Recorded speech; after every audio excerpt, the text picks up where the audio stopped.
के अरे नागेश्वरी रे हो नागेश्वरी महादेव आफै उत्पन्न कति सालमा उत्पन्न भएको यो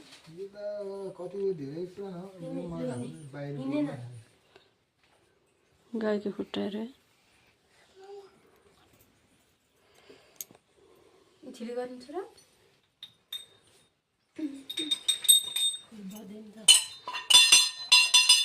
यो चाहिँ गाईको थुनहरू हो अब झरे त तर्स्ने भयो त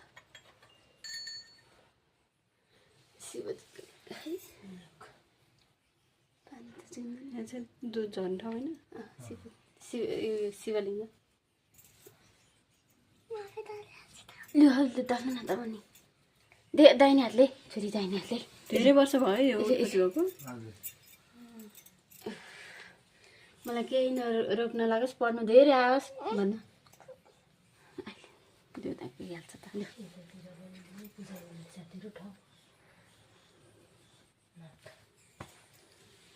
भिडियो गरेर हुन्छ तपाईँ यहाँ त ठ्याक्कै देखेछ यो म बालिदिन्छु यहाँदेखि गन्छ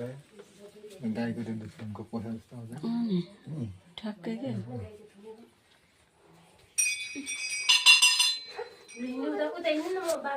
कस्तो डेन्जर ठाउँ रहेछ है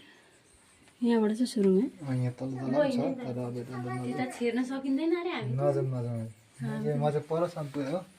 रातो नजाउँ धेरै मान्छे हुँदैन जानुपर्छ लाइटहरू हुँदैन पछि त यो लाइन सबै लाइनको व्यवस्था नि छ है लाइनको व्यवस्था हुन्छ नि पछि चाहिँ यो ताराहरू छिरेर अझै व्यवस्थित गर्ने बेला भएर रहेछ यहाँ कस्तो भद्रा भएको उयोहरू त ठ्याक्कै गाईकै थुन ठ्याक्कै के ठ्याक्कै नै